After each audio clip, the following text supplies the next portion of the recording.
All right, peeps, you know what it is. Another episode of Next Level Radio. We're live and got a fun one for you guys today.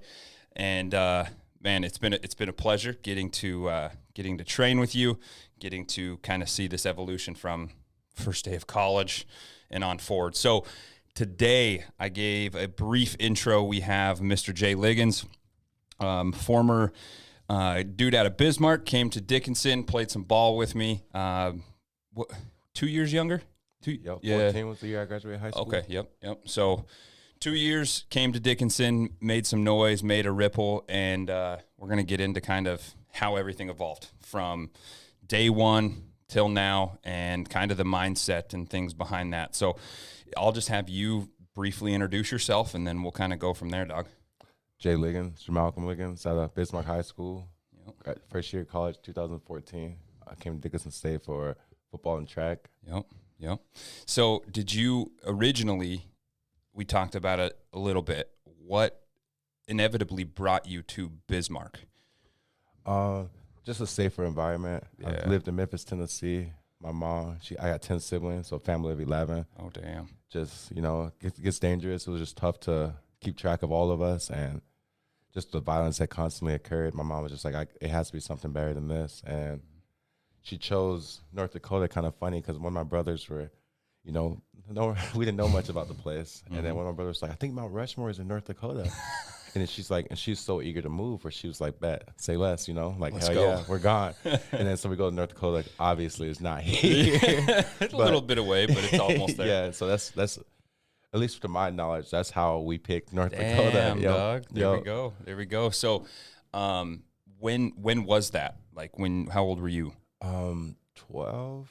Oh, shit, okay. Yeah, I think I was going in the 7th grade, just ending 6th or something. Damn. I was thinking it was earlier too. Damn, that's cool, man. So going from like I came from small town Wyoming, like fucking 5,000 people, much different than Memphis. So like, was that transition weird at that time? Kind of, but I think I was also at a young enough age where like I was still just eager to new place. Like didn't know better yet. Yep, didn't know better. It was weird because like I come up here in like I think it was like January maybe, February. Mm-hmm. So like a lot of places like they're kind of experiencing a little like I don't know spring or like just a little nicer weather like in February, and then I get here there's still snow on the ground. Those were like 2 feet of snow, and I'm just like first time really seeing snow like that, and I'm like, oh hell yeah, I'm about to go outside, make some snowballs, and I'm out there no gloves, like on the movies, you see all these kids outside having the time of their life, and then I'm out there for like 20-30 minutes, and my hands are freezing. Oh, I'm just like, shit, they don't say nothing about this on the movies. This is the real deal, dog. This is the real exactly. deal. It's something that you have to get acclimated to. Like I had a guy, Colton Johnson, he's right before you, played football for the Hawks. Oh God. So every time we'd come out, like we'd have a cold game, like a cold practice. He'd come out, shorts, no shirt under his pads, just like acting tough. I was like, you're not tough, you're stupid. Like you gotta prepare for it. You know what I mean? Like it's something you definitely have to get acclimated to. And it took me a while, even being from Wyoming. So being in Bismarck, excelled track, football. Did you have anything else outside? Did you play basketball? Not at the varsity level. I think my last year was a freshman. Oh, gotcha.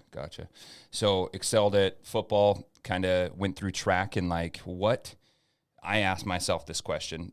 What was your choices? Like when you first got out of high school, what brought you to Dickinson specifically? Ultimately, Jay Schillinger, honestly. But because I didn't take my recruiting thing very seriously, because college wasn't something that was like normal in my family. Even growing up in Memphis, like people were like, "Oh, I graduated high school," and then people were like, "Hell yeah." So it wasn't something I was just like, I can do. I was like, so like I don't know. I was almost like intimidated by the idea of going to college, and I was like, I don't even like school. Yeah. why the hell would I pay to go for 4 more years? Mm-hmm. And then so I didn't really give it that much thought, and then we ended up losing our state football game. So I'm getting calls from teams like I wasn't that great of an football player coming out, so it's not like I was getting major calls, but I just had a few schools like checking in, some NIA schools, the D2, D3 schools checking in on me. And then after a while, a lot of these schools I turned down, and I was like, hey, I signed So Mary called. I told Mary I signed to Dickinson. Like Dickinson calls, I say I signed to Mary. Yeah. Shatter, and I say I signed to, So I was telling all these schools I signed elsewhere just to kind of like get them off my back because I didn't like the pressure of getting these calls and being like, with the homies like, shh, like this, Yeah. So after a while, it kind of got a little overwhelming. So I started declining all these offers.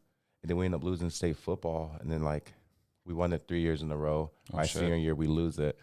So I'm just like, like shit, like I don't want to go out like a loser, kind of in a sense. And I'm just like, this is my last football game ever.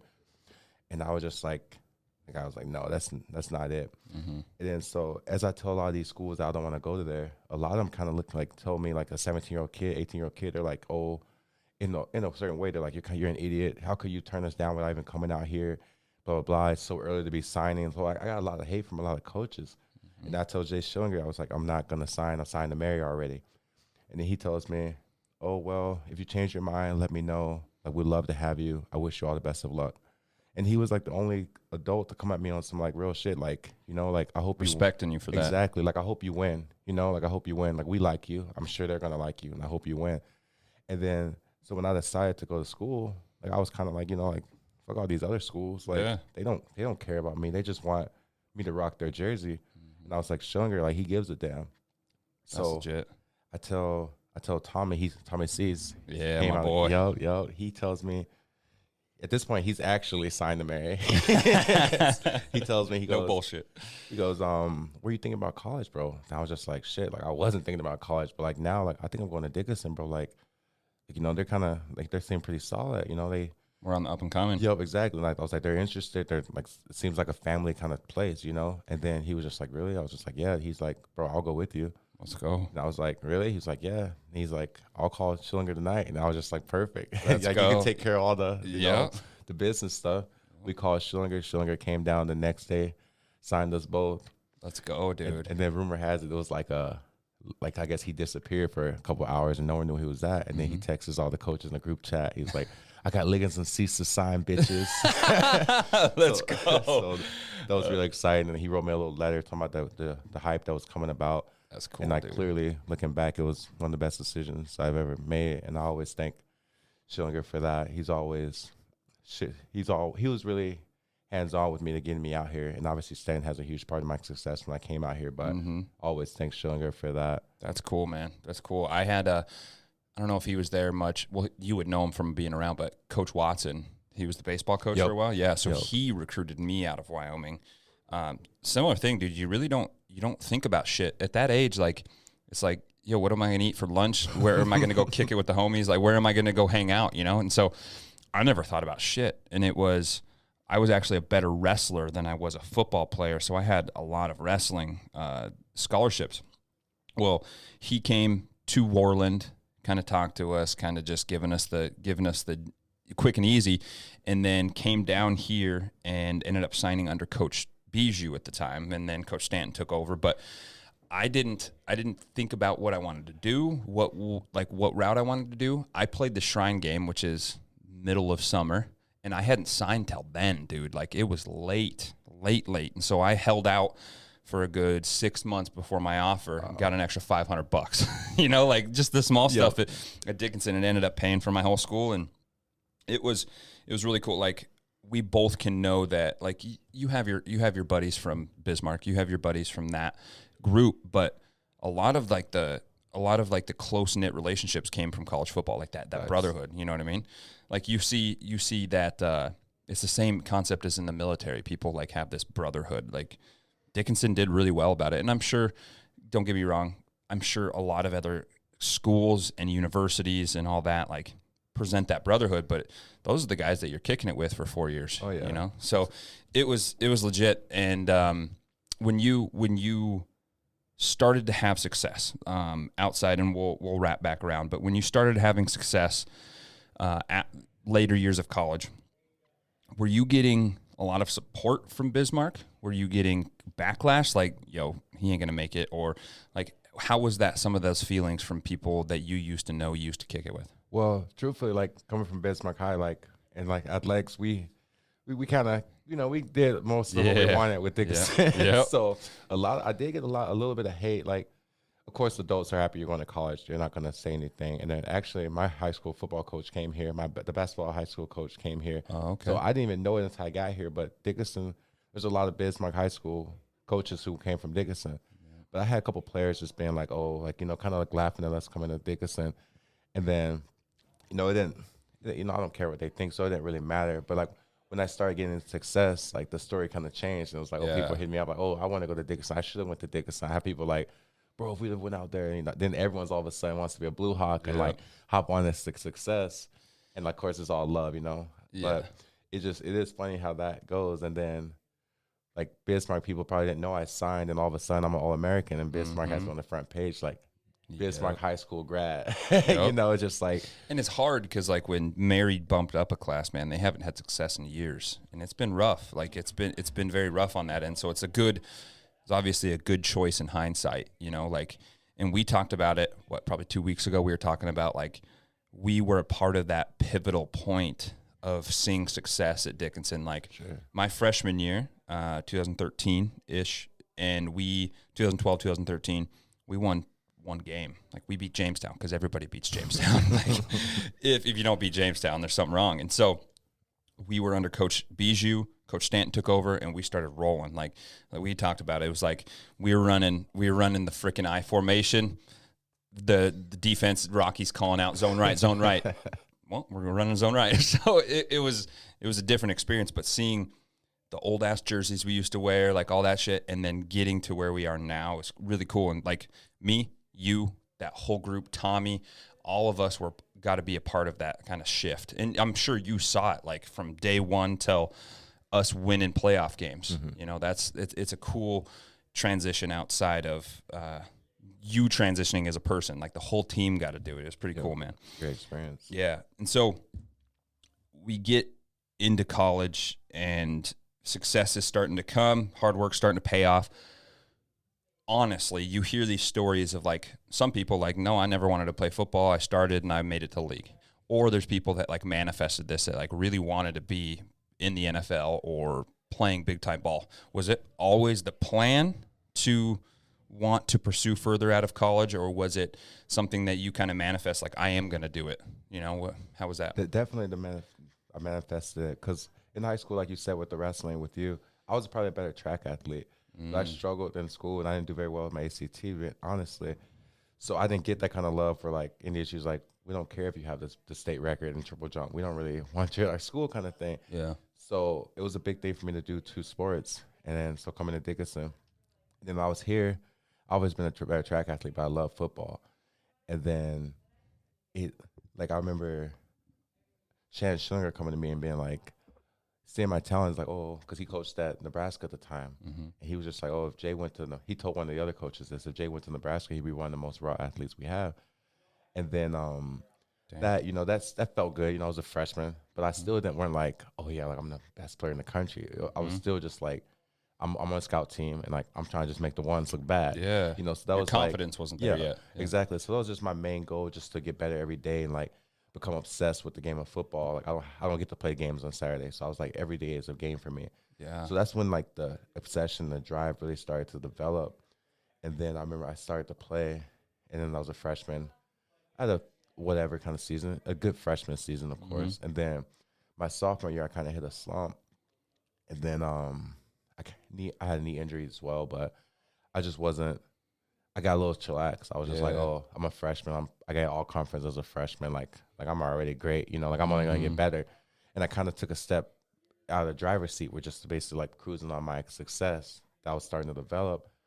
And then I didn't do very well my sophomore year. And then that summer, I ended up getting All-American for track. I think I got All-American indoor, and then outdoor I got 9th place. Yeah. And then I was just like, in that summer, I was like, I can do this. Like, I'm an All-American kind of athlete. Like, I'm a top 10 guy for track. Like, I can be great. And I kind of like changed the way I did things. I remember I had a dream, and I always feel cheesy bringing it up, but I had a dream that I was playing for the Raiders, and I was running like 29, and I was just like, it was me with my fist up in the all white unis. I remember it so vividly.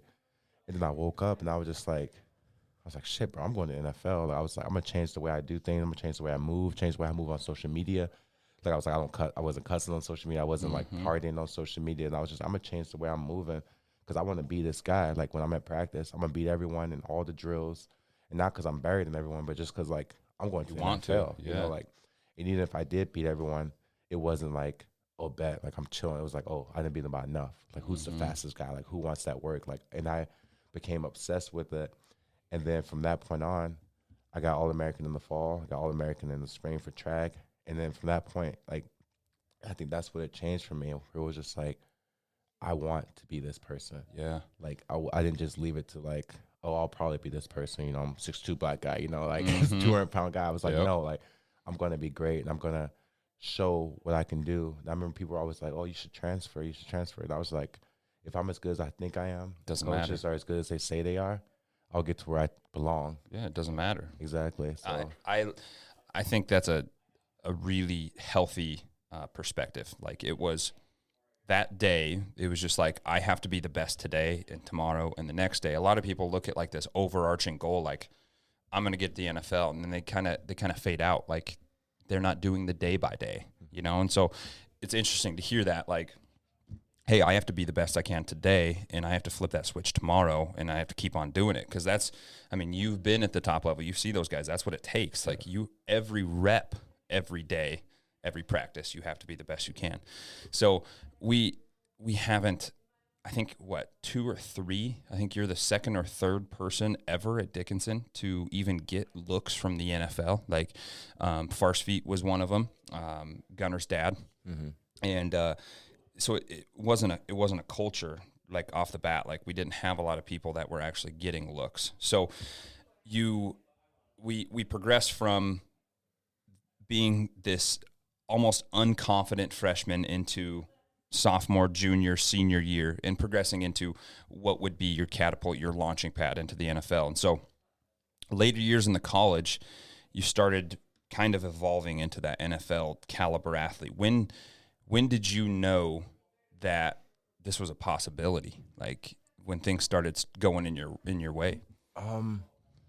Honestly, like to be honest, the last minute, like my first time even thinking of myself as a national, like, you know, I'm a confident guy, so I think I thought I was the best player in the nation. Like, you know, what you need to be. Exactly. I feel like my first time realizing I was just like, I'm for real. You know, I got a call from just a scout, just the guy, just a news reporter, and he's like, hey, how are you doing? Blah blah blah. How you feel about making the Senior Bowl watch list?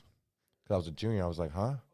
He goes, yeah, you're on the Senior Bowl's watch list. Like, this is my junior summer going into my senior year. He goes, and I'm like, truthfully, like, you know, I follow college ball, but like I'm not like intense, you know. So I'm just like, what the fuck is that? You know? Yeah. And then he's kind of like, I didn't say that to him. I kind of like, you know, like, like, you know, more deeds. And he's like, surprised. He's like, bro, like, you're the only NIA player on there. Damn. Like, so I pull up the list, and I'm still in awe. I'm like, no way. I'm scrolling down, Bama, LSU, Texas, and I'm just like, Jay Liggins, Dickinson State. And then I'm just like, holy shit. And I was just like, I think at that point, I was kind of like, you know, like even if I ain't like that guy, I was like, I'm noticed, you know, because as much as it was my dream to be in the NFL, like, I still never like imagined myself like having an agent, you know, getting calls from multiple agents, having like guys fly out here to meet me because they want to represent me. So like, I think at that moment when I got that call, when that call came, that's when everything really started to piece together. Because that's when like agents were interested, and it was luckily because I was doing everything I needed to be my senior season. So by the time my 4th game in, I already had like the pick. Yeah, so, exactly. So like I was already getting all this recognition.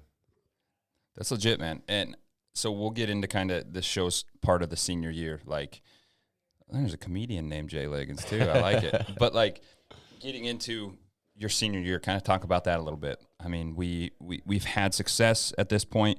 I just graduated prior to, and we started having a lot of success. So kind of talk about your senior year, how that developed a little bit. So just, I guess I just wanted to, like, with all the buzz coming on, I still didn't let it get to my head. You know, I wanted to be great, and I knew we had a solid team. And like just with Kane and that eye back there, I was like, we can do some great things. Yo. And then, so I guess, truthfully, you know, we're kind of going through it. You know, I I know how great we are. So like I'm really focused on playoffs. You know, that sounds terrible to even say, but just like Yeah. like I know how we did against our conference. I know we can for the most part. We did losing against Waldorf that year. They're a great team, but like I wasn't too like worried about conference in the sense, and I also wasn't too like, oh, I need to pad my stats so I can go to the league. I was just like, I want to be great and I want to have some longevity after football. At this point, I was like, no matter where I'm at, I want to do something after my senior season. So for me, it was just like I said, the obsession just daily with my craft. Like I think that summer, my junior year and my senior year, I was working out like twice a day, going for runs all the time on top of my work schedule and on top of the football training.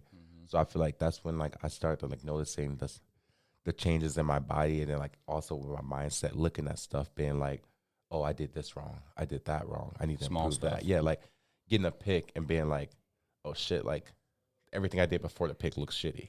You know, like being stuff like that. As far as like when I was a freshman, like I got a pick. You know That's what I'm legit. saying? Like I don't care if I get burnt 23, he throws 30 yards short and I get a pick. You know, like as long as I got the pick. So I think that's what my senior year was about, just the small things, being like, oh, you wasted a step there.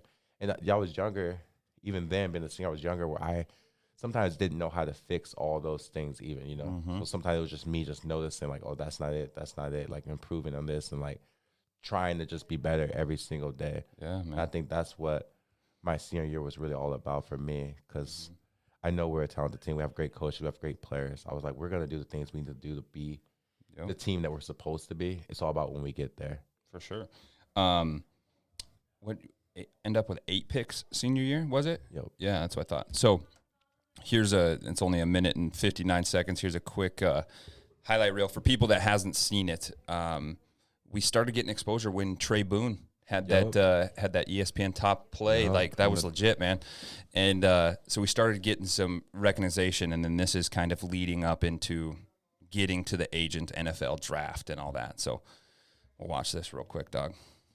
Yeah, I put this on my Twitter, and the guys who represent me, EMG, those guys saw this and they're just like, let's go. They're like, that's, people ain't doing that shit at any level. No. So that's what really. Yep.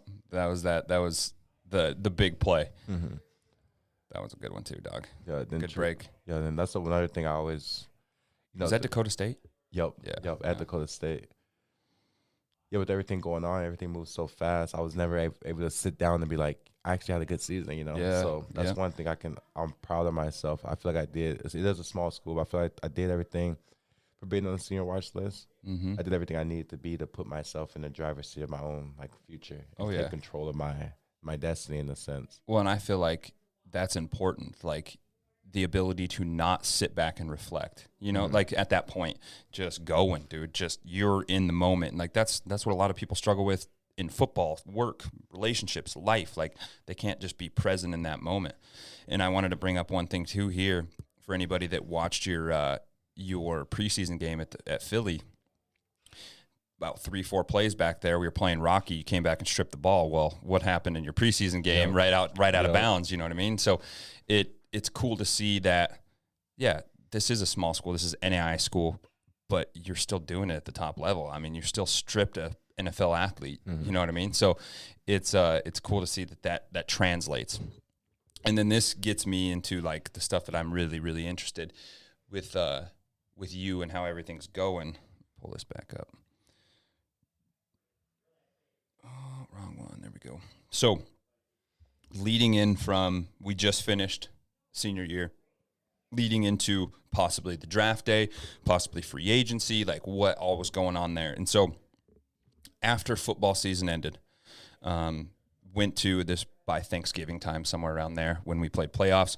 And so what was the timeline after that? Like what transpired from end of season up to draft day, your trainings and all that? So in the season, around, let's say, like December. So I think by January, I was already in Dallas during my training. But come like November, December, so the month of December, I ended up staying in town and training with Shane Whitcop. Yep. He helped me out, just doing what he could with what we had. It's winter here. Exactly. Doing what we could, what we had. So I appreciate him doing that and just training me, getting me right until I was leaving. And then so by January, I moved to Dallas with the EMG. my agency, and they set me up really nicely out there with a host family, and I was out there just training full time from like January to March Oh shit. into Okay. the draft. And yeah, so basically my schedule, I was up at 9. That I started working out at 10, and I wasn't home until like 8. Damn. And it was just full time go mode. And I trained with the Raw Power team out of Mesquite, and those guys really helped me out. Really improved my strength. They had me looking like a monster by the time I left there. Yeah. And then training with my vertical and stuff like that. And then from there, so from there I did my pro day, went to India shoes for my pro day. Didn't do anything with the size I put up. Wasn't able to exceed in the stuff that I'm good at, like my jumps. But I had a pretty solid day. I think I ran like a 4.53. I put up like a 37 for my vertical. And it wasn't You were 15 to 20 pounds heavier. exactly like it wasn't like great, but it was also like this motherfucker's 220 and he's moving pretty solid. Yep. So I think it helped me put myself on the map. And also my broad jump, I think I jumped like a 10.8, but I ended up scratching like a 11.3 kind of jump. So I feel like there's a lot of opportunities I missed, but also my 3 months of training didn't exceed. It didn't do everything I wanted to do because I want to do great on everything, Yep. So I didn't do as much as I thought it would be, but I put myself on the map. And then from there, you never know because I'm getting calls from teams. I have a lot of teams interested. Like, I think at that point, like every team has spoken to me besides like the Texas Vikings and like Redskins or something like that. So I'm getting a lot of attention, and even, you never know. You get told a lot of stuff, so you never really know who's like actually rocking with you. But I was just like, I'm in high school, so every call is like, like Big, oh shit, big. I'm super excited for every call. And then it starts getting closer to the draft, and a lot of teams that are calling regularly like kind of slowed down in the calling. So I remember at this point, the Falcons were still pretty interested. The 49ers were very interested, like texting Rams. me. Yep, the Rams a little bit, yeah. And then the Eagles, they were pretty interested, but they kind of like picked it up when the draft started coming around. Mm-hmm. But so anyway, at this point, I'm in Ohio training at the Griffin Elite, and I was out there for the whole month of March, getting ready for the draft. And then so now we're on draft day. First day is Thursday or whatever. And like obviously I'm not first round pick. Yeah, exactly. Yep. So like, but I'm obviously still watching. Like, it's cool to watch it all. And then we're on day 2, and like I'm still like, I'm probably not a day 2 guy. I'm like, probably not a day 2 guy, but we're still watching. And then day 3 comes, and then at this point, like, I'm like, this is probably my day, but I'm still just like, like fuck, I'm tired. I'm tired of watching. Mm-hmm. And so I kind of take a step back. I'm downstairs playing Madden, like, running 2K, just chilling, because my agency I'm signed to, they're great guys, and we're all around the same age. They went to Cornell. They're just revolutionary kind of motherfuckers. And then so we're all down there just chilling. And then my agent comes down, Edward Brown. He goes, hey, he said it so casual because he's been doing it for a little bit. Mm-hmm. He comes down and goes, the Eagles just called about you. They're interested. Damn. And I'm like, the whole time I try not to get my hopes up during this whole process because like it's a dog eat dog world. Exactly. So I'm like, whatever. 20 minutes later, he comes, the Rams are interested. And I was like, he goes, they're in a bidding war for you right now. Like, you should probably come upstairs. Damn. And I was like, oh shit. And I come upstairs, and then he's calling. They're like bumping prices, And then he goes, well, so they're done bidding. They got their numbers. Where do you want to go? And then like that part was when like it really hit me. I was just like, oh shit. Like I was like, shit, like it's really up to me, huh? And it was just crazy because it's like a video game, like which team you're going to. Yeah. It's like, nah, this video game is my fucking life. Yep. Yeah, big time. So I'm sitting there, and he's just like, well, the Rams want you to play safety, and they're gonna offer you what was it? I forget the exact numbers, but they were like, I think they're gonna offer you $25,000. They want you to play safety, and then the Eagles are gonna offer you 26, and they want you to play corner. Where do you want to go? And at this point, my friend who I was training with, he's just signed to the Chargers. Mm-hmm. So I was like, shit, I could go to LA and be out with my boy. Yeah, but I was just like, I probably shouldn't go to a team and learn how to play a new position while learning how to play at training camp. Yeah. Learning how to play in the NFL. So I was just like, I should stick to what I'm used to, and they're paying me a little more. So I just like kind of made the decision a little easier for me. But I think that was the like, of course, it was full up and downs, but that was one of the craziest moments, just being like, where do you want to go? And then just like him looking at me, my agents, my representatives looking at me, and it's just like literally up to me, you know. It was just, so that was kind of wow. That's crazy. So later on, once you got into training camp, once you got your feet wet, once you got all that stuff, you were almost at the size you were at. You were more open to playing safety at that point, correct? Yeah, I mean, I feel like at that point, because I like how you said, you can't reflect on too much. I was always like, I always felt like I was never as good as I needed to be. You know, so it's a good attribute, though. Yeah, and I would just, so I go through all my training. I get done with college, and everything's going so fast where I barely could even sit down and look at my highlight tape and be like, wow, I really balled the fuck out, you know? So I go to Texas. They want to teach me, because I don't train combine drills regular. You know, we do them for conditioning, but we're not training them. Yeah. So I'm learning all of that, realizing don't know as much as I thought I knew. I'm learning my technique. They want to change me into a T-step, and I've always cycled. So I'm struggling learning that, and I'm training with a guy who's from Minnesota and also another guy who's from Lamar. And then and these guys are getting it. So the one guy, he T-steps. The other guy from Minnesota, Jacob Huff, he's pretty solid. He's a technician kind of guy you could tell him what he's doing, and you could text him a workout drill, and he'll fucking kill it, you know? So guys, they like really got it. And like for me, I felt like I was just behind. And so I spent those whole 3 months playing catch up as far as I'm concerned. And then I get done with that. And then I go to my Griffin Elite, and it's new stuff, but it wasn't that bad. And then from there, I go to Philly, and I'm learning a new playbook. I'm doing everything all over again in a sense. I'm just like, fuck, like I'm still not where I need to be. So at that point, I was just trying to just absorb as much as I can, soak up as much as I can, and just get better day by day. Because like I knew it'd be tough for me. I don't have good study habits in school. So, like, it was tough for me to develop good football study habits, you know, because that's what it takes. Like, you have to be, like, as much as I am physically gifted, like, a lot of those guys, like, you don't stay in the NFL for 10 years being physically gifted. You know, you're 38 years old. You're probably not too physically gifted no more, you know? Exactly. So, a lot of that stuff just comes with the knowledge of the game. And that's one thing that I struggle with. You know, like, I'm great size, great speed and stuff. So I'm lining up against guys like Zach Ertz, like, oh, I'm about to lock him up. Yeah. And they're just like, he's not thinking he's about to route me up. He's thinking like, okay, this guy's faster than me. Like, what can I do to get open? Yeah. You know, and that was a different thought process as far as where I'm thinking like, I'm on him right on rights. You know, everywhere he goes, I'm going. And he's like, bet, I'm going to bring you over here so I can go here. Yeah, so it's like, and so that's what use his skill set against you. Exactly. So he was just like, this guy's going to try to guard me everywhere and be faster. This guy's going to try to be a better athlete than me. And he's like, I'm going to try to be a better football player than him. So that's that veteran mindset. Exactly. And that's what I really struggled with right away, you know, because NIA, like, if I don't want you to get the ball, you're not getting the ball. Yeah, it doesn't matter what you do. But at those guys' level, they know things that they can do to get the ball. Like, they've had guys better on them. You know, they've had guys who are smarter on them. Like, probably guys who are even better athletes, you know. So it's just like they know what they can do. They know what they excel at. That's interesting. And that's like that small fucking minute details that, I mean, you were going against Deshaun Jackson at the time, like possibly one of the best ever, you know, like going against guys that they are great athletes, but it's in between the years that where they're really setting themselves apart. And so from that call, and this is just small details that I'm interested in.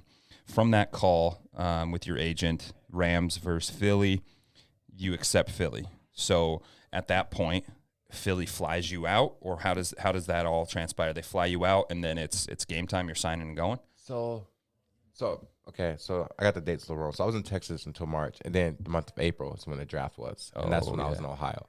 And then so I spent the April. You know, they kind of let you do your thing. Then my May 10th, I think it was, I had to fly out to rookies training camp, and then the 3-day mini camp, and then the rookies come in, then the vets come in, then you get some more time off. But honestly, as much as it was like, you know, exhilarating getting this call and then signing, it was kind of just like you signed. Yeah. You know, like it was like because obviously I'm not a big time guy. I don't get the whole walk. I don't get the hug. I don't get the jersey thing. So it's just like, you know, like, oh, like you're a Philadelphia Eagle now. Hell yeah. And then I remember one of the really cool moments was, because during all this, you never know. Like, it's not like I get a call from Atlanta. I call my brother like, hey, I'm going to Atlanta. You know, so a lot of it just slow playing, telling people bits and pieces when they ask, but not like getting too high until something's official. Exactly. So one of the moments where I signed, we hang up the call, and I'm sitting there. My agent looks at me and goes, you can call your mom now. You're a Philadelphia Eagle. And then I think that's one of the moments where I was just like, shit. You know, it was like, whew. Yeah. And that's another thing I was saying, reflecting, because it was just like, fuck, I made it. But just like, no, you didn't. Yeah. You know, like, you got some work. Yeah, now. you literally have to make the team. You have to grind. You have to go to the NFL now. So, but after I signed, I got a call from just like, you know, just people, you know, the people in the organization. They're just like giving me kind of the breakdown of what to expect and this and that. Now I got the news team agencies and stuff calling me and stuff like that. So it was a little bit of hype behind it, but it wasn't like you know, like Trevor Lawrence, like it wasn't like the commissioner calling me, congrats, kid. You know what I'm saying? So it wasn't. Wouldn't want to call from his ass anyways. But it's more than you've ever been used to at that point. Like shit got wild. Like you probably had this newspaper, Dickinson Press, Bismarck Tribune, like just calling, dude. So numbers I ain't never heard of. Like, oh, we went to middle school together. You know, so I've been following you all the time. Exactly. It's something you got to deal with though. Like it's people that and there's millions of these people that people just want to ride on your coattails, dog. And it's we talked about it probably 3 weeks ago. We were both not having like the best day, and we were talking about, or 2 weeks ago, out front, and it was like, you really, when shit starts getting real, you really start seeing who are the people, you know, like, and the people that aren't the people, they start showing their true colors. Like, oh, he made it to Philly. Well, for people, then we'll get into it. You made it through camp and then got off the team, you know? So like a lot of those people are like, oh, well, whatever, he ain't going to make it. You know, like that's the stuff that they're outside of the picture. They don't know what the fuck's going on, you know? And it's just, no matter the outcome, you're going to play ball somewhere. And that's the end goal. And the end goal is to get back to the Philly, the Rams, the whatever, you know? So walk me through, this is something I have a family friend that's associated. I'm a Denver Broncos fan, and so it was associated with Denver and a few of the doctors and coaches, and so I've got to like really see their facilities, get their game day stuff. And so overall feelings, like you fly into Philly, you sign, and then what does the day in the life start looking like for you? Shit. They always say it's a full-time job, and I was just like, you know, I went to college, did 2 sports. Like, I know what a full-time job is, like, but it was like, they really mean it. So I'm up at like 6 a.m. to catch the bus. We shuttle from the hotel to the facility. And then we eat 7, practice at like, then we got practice right away. And then we got, after practice, then we got meetings, practice, walkthrough, meetings, special team meetings, rookie meetings, like DB meetings. Like you're there all day, lunch. And it's the point, like I'm there from 6 a.m. to 8 p.m. every single night for 4 days a week. And then it's just like, it's full time. We had a 2-hour and 45-minute practice one time. Like we were out there 2 hours, no matter what. Yeah. And it's just like, shit, like this, like they weren't kidding. Like this is a full-time job. It's the real deal. And then you get home, and of course I'm fucking Ricky doing all this bitch shit.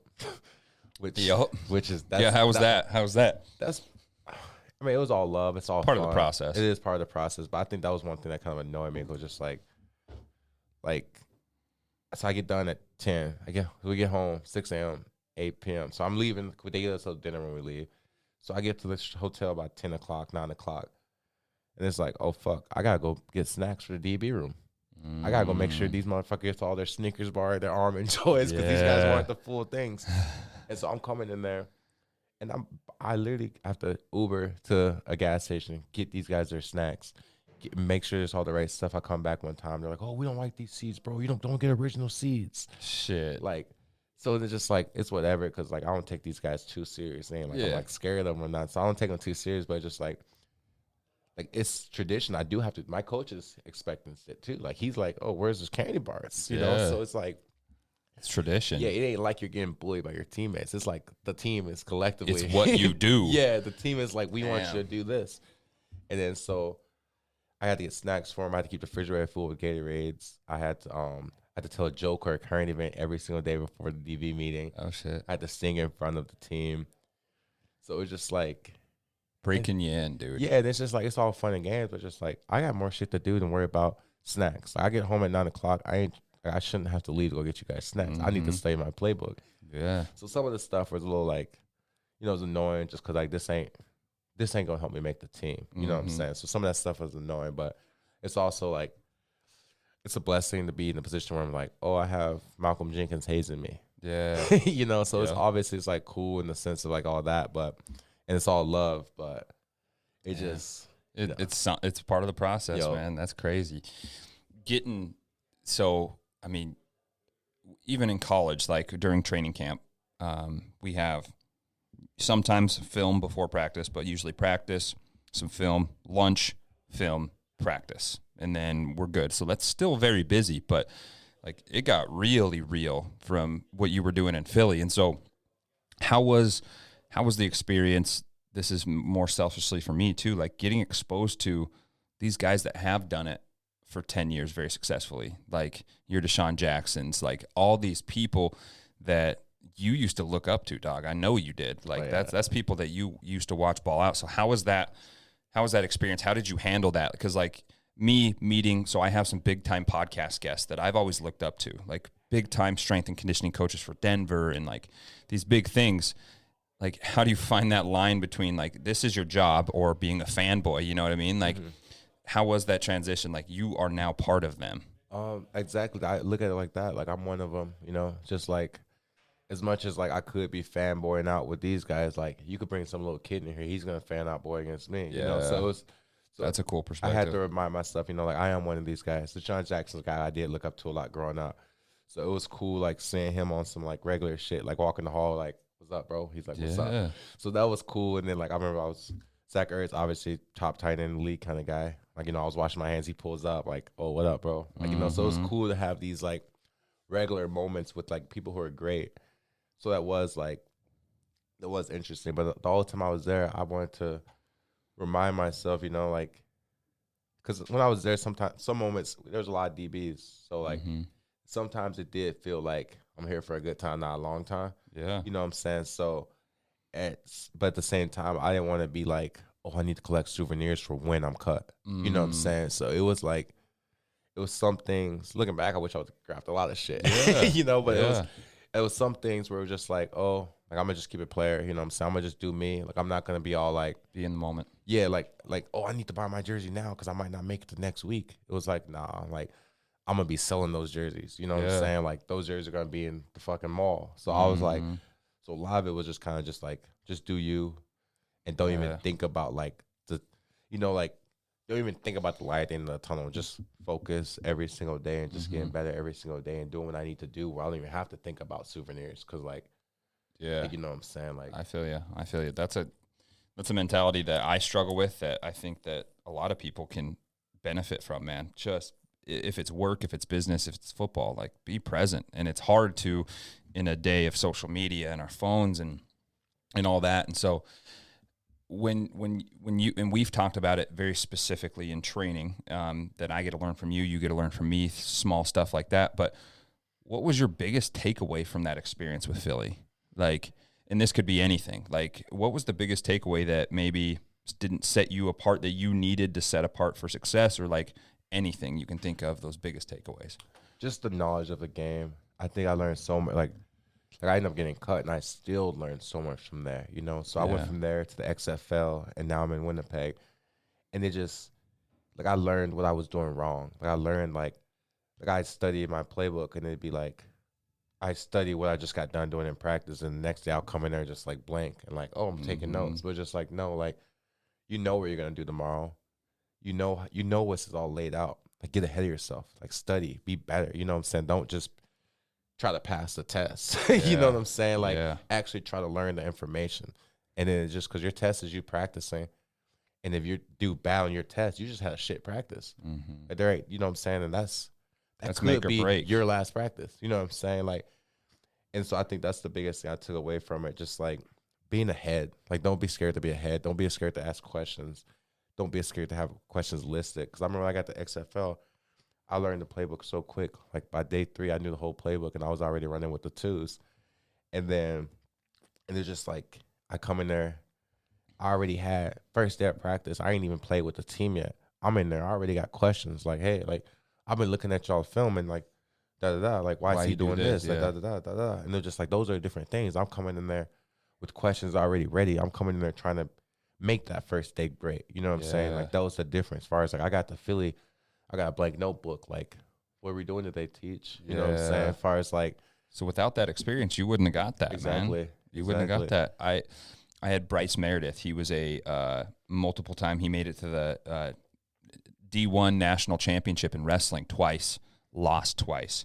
He's a professional MMA fighter now. He's originally from Wyoming, and he talked about like he was very. He said, this isn't my words, but he was like, his shit didn't stink in high school. He only lost like 1 or 2 matches all 4 years. He just dominated.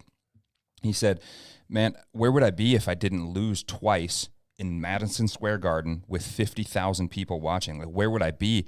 I would, even if I won, am I going to go to my head now? Like, is it just going to go to my head and I'm going to be nothing? And now he has this mentality that I just got to work for it. I'm going to lose. I'm going to get cut. I'm going to do this shit. Like, just got to work for it. And it's a good thing to have. It sucks. Like, that was a terrible feeling, you know, like you weren't preparing to be cut, but you knew it was a possibility. And to like go through that process, like, is it as cutthroat as they make it sound? Like, when you got cut, like, your bags were packed? It is. I'm not gonna lie to you. It's but my process wasn't as bad. Like, I asked this because you have a good outlook on it. So like, it's a shitty situation, but you learn so much from it. Yeah. You know? So my situation was kind of cut. It wasn't cutthroat. It was all love, but it was just like, I'm playing on Saturday, and I was playing on Sunday or whatever we played. Mm-hmm. Everyone's watching me play. Oh, I was fucking watching it. By Monday, I'm in Dickinson talking about the game. So it was like, that was kind of cutthroat. It was just like, people were like, oh, I just seen you last night. And it was just like, yeah, motherfucker, now I'm here. Business. You know what I'm saying? So that was kind of cutthroat. I seen probably one of the most examples when I say cutthroat was we had practice at 12. We get done with practice. So it was like, 1:30. There's this player, he had a note in his locker.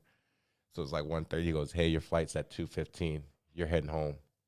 Damn. So he had to go from practice to the shuttle to the hotel to the plane and be gone. And it's like fucked up because they knew before practice they were going to cut him. Mm-hmm. But they're like, we need a running back. We only got 4 running backs. We cut him, we're only going to have 3. We'll wait till after practice, cut him, bring someone else in. So I feel like that's the moment where I was just like, oh, these guys aren't playing around. Yeah. And I saw his thing because he was by me, and it was just a note. And then so from that moment on, I come to my locker and I say, no, I'm like, so because they have like drug test policy on there, or like just meet with coach, and like they'll have letters in your locker that tell you stuff. Yep. Anytime I saw a letter, I'm like, damn. And then also they had a code to punch in to get into the thing. And then some days it wasn't working, so I punched my code and it go red. I'm like, oh shit, I just get cut. Because like that's how I feel. Like they could really just do you like that. Yeah. But so some instances were cutthroat, but I thought it was pretty cool to. Like, it wasn't for the financial stuff and then like the legal stuff. I feel like they do a good job of breaking it down and like having rookies like try to understand it to the best of their knowledge. Yeah, like it ain't like, because I felt like they were just giving all these kids millions of dollars and then be like, good luck. Yeah, but they do have a process about it, and there is knowledge being taught. Good. So that was one thing that I was impressed by the NFL, how they did it. Yeah, man. Yeah, they so. For people that didn't watch it, you got to play. Who were you guys playing in the preseason game again? So we played Tennessee. It was Tennessee, yeah. And then we played Jacksonville as well. Okay. And then in the game that I got to watch you play in, being from a standpoint of I'm watching it on CBS or whatever, you know what I mean? Like, we know how to watch film, and like there was obviously things that you saw and your coaches saw that you could have done better, But watching it from being somebody who from a distance is cheering you on, is doing like you played a great game with the reps that you had. Like you had, it was right at or just close to a tackle for loss. You had that strip right on the sideline. It was cool to see that you got, because it was just the third or the fourth quarter, I believe, against Tennessee. Yeah, I think I got the end of the third and the whole fourth. Yeah, yeah, it was fun to watch, man. Like getting to see you do what you got to do and play against other people outside of the Philly organization. And so then you played that day, and you were back in Dickinson Monday, right? Yeah, that's crazy. So from there, and one more thing too, like for me being a strength and conditioning coach, how was that during camp? How did that fit in when you were in training camp? We lifted like it fluctuated. I think during like we were lifting pretty often, but it was more on recovery lifting. It was more like your body lifting, movement lifting. Yeah, like how we do it here, like yep. Explosive up, controlled down. Like I don't think I ever touched I haven't touched 225 the whole time I was there. Yeah, you know? I didn't. It's a different process. Like you're breaking down already. Yep, I never put 315 on the squat. I don't think anyone ever did. Like it was more just about your body moving things well, moving things controlled, correcting like imbalances. Yeah. So, because you're the highest level, like if you didn't get stronger in college, like you shouldn't be here. Yeah, exactly. And if you are here and you're not strong, like you're here for a reason still. Yep. You know, like if you're 160 pounds in the NFL, like you're probably super fast. You know what I'm saying? So it's like some of that stuff where it's just like at this point, we're not even trying to, as bad as it sounds, we're not even trying to fix some of that certain stuff. We're just trying to get you moving. Yeah, we're trying to make you the best version of you. Yeah, and that's interesting. I always have a quote from a good friend, John Welborn. He played 10 years in the NFL. And like you're dealing with the best of the genetic pool. Like these guys are genetically gifted. Almost everybody in the NFL is genetically gifted. They didn't get there because of that. They got there because of that plus hard work, you know? So you could set loose. I could have you freaking playing the French horn in my gym and you're going to get stronger.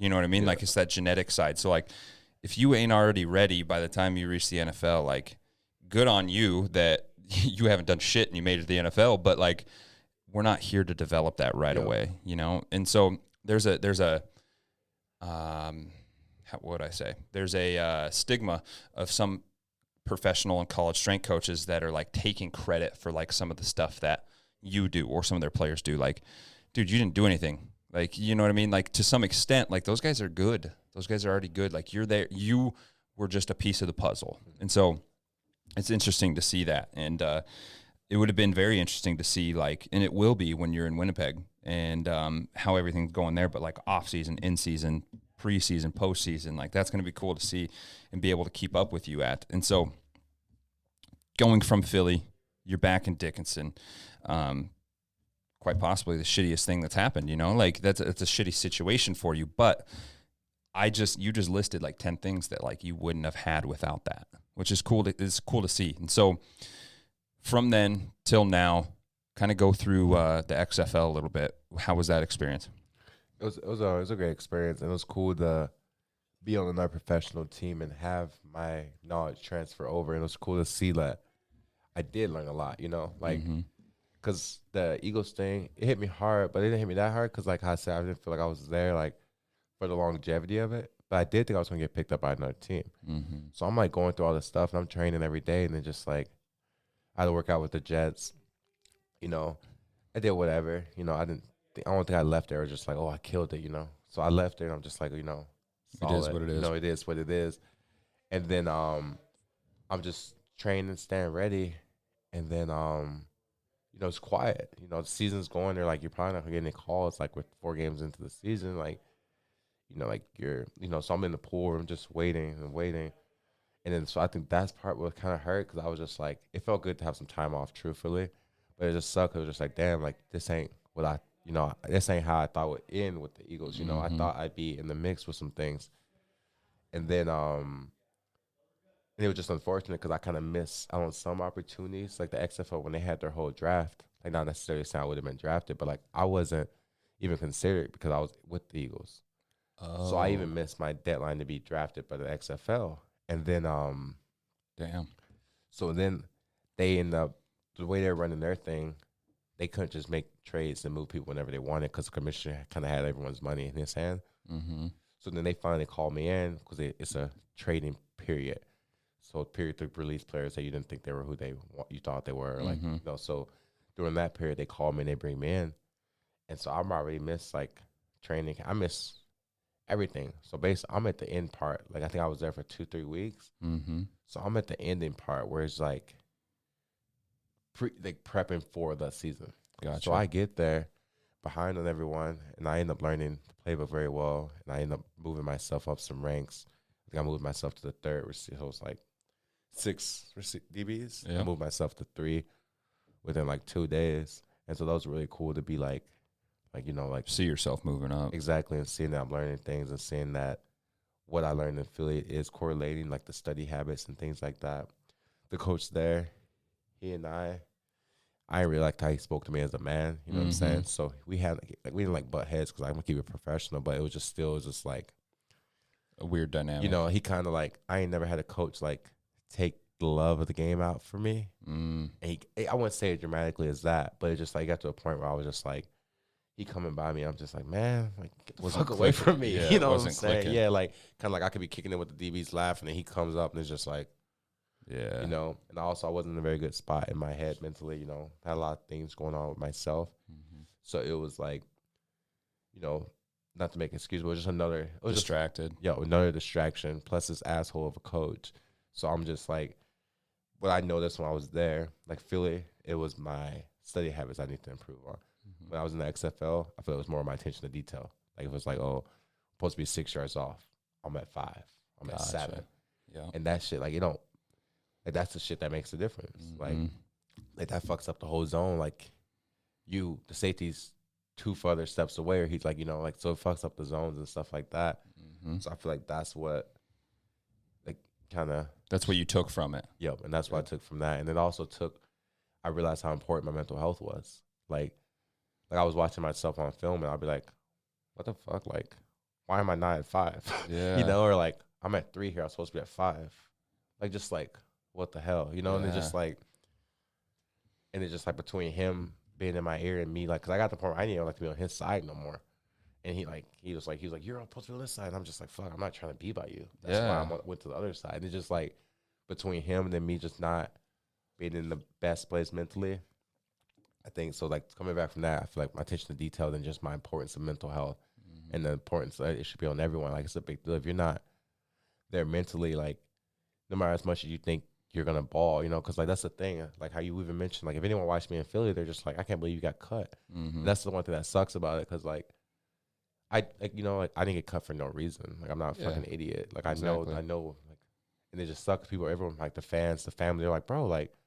Fuck the Eagles, like they did you dirty. And it's just like, it's all love. Like I know, like I know what I did wrong, and it's just like, luckily for me, I am a baller, so I do well in games. But even on that, like I can't even watch my college highlight tape.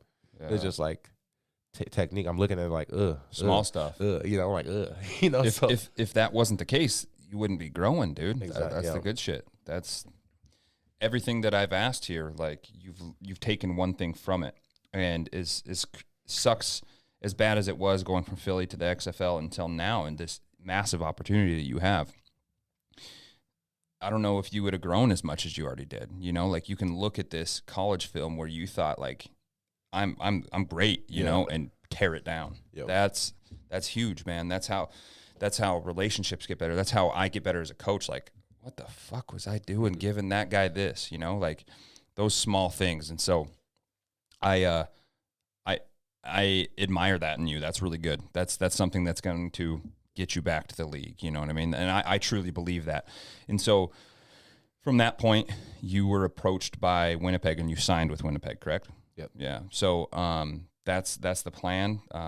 End of June, getting you to Winnipeg. And so how's that experience kind of transpiring? You getting excited for that too? Oh, I'm so excited. They're like linking up with you. The Orange Chapel is such a good opportunity, and I'm really, like, not to hype you up too much, but I really like you've really helping me feel like myself again, because this is what I live for. Like I feel I do so much better when I'm working. You know what I'm saying? Like, and having someone who's like, Jay, where you at? Like we're lifting it here. So you know what I'm saying? Like, just someone who's always pushing me and someone who wants me to get better and someone who cares if I get better. You know what I'm saying? Like you could have me come in here and just be like on your phone while I'm working out, like, hey, do that.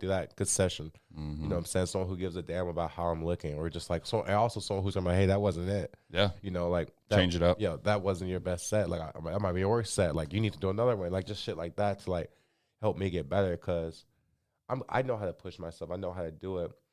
But like, it's been like 2 years since I've been onto a team. So some of that stuff is just like, I could even say it, like, it's unfortunate to say, but some of it along the way, I lost my obsession for it. I lost my like obsession for my craft. Like during COVID, I'm out there every single day just getting it, getting it, getting it. And then got to the point where just like, Why? exactly why? Like I don't see the tunnel. Like I ain't even got dates. Like, and then that's when I noticed my mental health. Like I feel good. I look great. You know, like I'm in the best shape of my life and my technique's coming together. But just like I ain't happy. You know what Yeah. I'm saying? Just like, and that's what's really tough for me. Being like, you know, like I truly believe I'm blessed every day I wake up. You know, so it's tough for me to even take a step back and be like, damn, like something's wrong. Like I'm missing something. I feel kind of empty. And it's just like, why? Like, you know, I'm being a person whose life has been consumed with athletics. Like, I'm like, why are you lost? Like, what are you missing, bro? You get the ball. Like, you get to work out 3-4 times a day. You get to get paid to work out. You know, like, and it's just like you get to do what you do. And I was like, I'm missing something. Yeah. And it's just that, and it just so that was, you know, just so I really appreciate like this process. I'm back into it. I feel like the obsession's coming back. The need to be great. Yep. The obsession with being great, because that's what it comes down to. Like, just like wanting to be that, wanting to be, do everything you can to be who you want to be. You know, like. Yeah. And so I think I'm in a good, I think I'm in a good spot, you know, like, I feel like, you know, I feel like my time's coming. And I think, you know, so I'm really excited for this opportunity. And I'm really excited. I'm really thankful for you. And I appreciate that, man. It's fun. Like, what was it last week, Thursday? Like, you get to, after we're done with the session, we have a little bit of time. Like, you get to break down, like, hey, this is the optimal footwork. Like, this is what I need, you know? And so, like, it's this relationship that you get to both learn from, which is awesome, man. It's been a lot of fun, and fuck, I'm in your corner until the day you get back. You know what I mean? So it's fun to see. And so end of June, going to Winnipeg, and we've been really working on exactly what you need, just getting your body right, getting you to where you need to be, working on small stuff, how our foot works, how the details of our feet move, how our hips work. And so I truly believe this. I've seen great athletes. I've seen shitty athletes. Like, I truly believe you're going to show up, you're going to be one of the best athletes there. Like, that's my goal for you, is like, just show up and blow them away.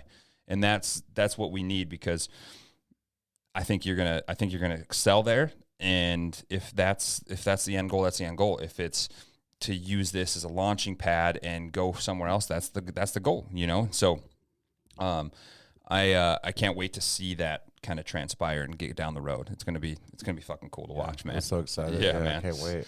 So I get just two questions at the very end. What does the next 5 years look like for Jay Liggins? Like, what do you want to transpire? Like, you speak it into existence. What's the next 5 years look like? Shit, honestly, I don't even know. I'm kind of just like, with the way with COVID has been going, and like, you know, I just want to go to Winnipeg and be great. And I feel like physically I'm gonna have all that. I guess I can't speak on 5 right now, but for me, like this next, because I go July 10th, from here to now, like I want to be able to just be like, oh, you need me to play corner, you need me to play safety, you need me to play linebacker. I want to be able to like know everything when I'm doing, and not ever get in a position where it's like I still be on this team if I knew the playbook better.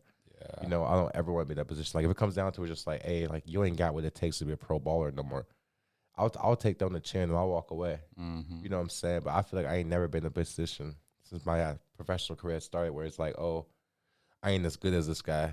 Like, he made me look like I shouldn't have played ball. Yeah. Like, if I ever get in that position, like, I'll walk away. But I feel like I'm gifted to this. I feel like this is what I was made to do. And I feel like I got talent for this, and I just want to take it as much as I can. Yeah, man. But as far as, like, I guess deep down the road, I just want some stability, you know. Like, I think I want to, you know, get back into school and be able to get back into school and pick a major in the, you know, grad school or something where I can actually pick what I want to do. Because I feel like I didn't get a fair opportunity just being like a two-sport athlete. I was just like, oh, I need to. And I didn't care as much about school as I should have. Exactly. I didn't think I only give myself a spare shot at like my academics as I should have. Yeah. Because I relied so much on athletics. So I feel like when time is right, that is something I want to do. Really like commit to my academics like I should have always done my whole life. Yeah, I get you. And that's cool. I didn't expect that answer because, I mean, you have an end goal, but no need to look at that if you're not doing what you need on the daily. And that's cool, man. I think you, like you're confident and you know that like you're going to do great things, but like going from the outside, seeing somebody that I'm not in your shoes, I see you every day, but I'm not in your shoes. That fucking mentality is going to take you where you need to go, no matter what it is, you know? So I applaud you for that. And then last question, what does Jay Liggins want to be remembered for? What is that one thing? Funeral day. What do you want to be remembered for, dog? A guy who just wanted to be better every single day. A guy who wanted to push my peers and who did push his peers to just be better. And like, I think I have a great ability to like see the good in everyone, see the good in everything, and then just to be a positive person. I think that's something that I have that's pretty contagious, and even my confidence. I feel like I want to be someone who's just like, oh yeah, like when I'm with Jay, like his vibes and his glow makes me feel better. You know, like I want to be that kind of guy where it's just like, he's a joy to be around. He's a nice guy. Like I don't want anyone to ever be like, you know, I want people who barely knew me like, oh yeah, I ain't know him, but I see him in the hall and he always said hi to me. Yeah. You know, like just a small shit like that. Like I feel like people look at me sometimes and the things I've done and how I carry myself, I feel like it gets carried in the wrong way. It's like, oh, like why is he so happy? Like why does he walk around like he's in the cloud? And just like, it ain't the fact that I'm better or nothing. Like it's just like, I'm blessed to be alive. Every day I wake up is a blessing. And like, that's how I carry myself in the day by day. Yeah, so I want that to be contagious. I want it to be spread. I want it to be like, oh, you're kicking it with Jay. Like you're probably going to have a good day just for a fact. Like his vibes, you know, like I want you to fucking win. You know, I want you to win. Like I want to win. Like I don't care if you win first. Like I both want both of us to win, you know, like I don't want it to be lonely at the top of the mountain. You know what I'm saying? Exactly. Like, it's a mentality not a lot of people think about. Like people think about like if I win, somebody else has to lose. But if you think about it, it's like there's never-ending resources for everybody to be successful. That's a game changer, you know. Like maybe it's the mentality of being on a college football team. I want to do good, but I want everybody else to as well, you know. So that's a cool perspective, man. And I have a lot to learn from you, and we got some time. So I appreciate you coming on, Doc. I appreciate it, man. Next Level Radio. Check it out, Jay Liggins, and it's j.liggs Instagram, correct? Yep, _23. Yep, _23. So check him out there. I'll put all his Instagram and all that good shit in the bio. So I appreciate you coming by, dog. Get some rest, brother. Yes, sir. Appreciate the love. Yes, sir. We will see you good-looking motherfuckers next week on NL or Next Level Radio. Laters.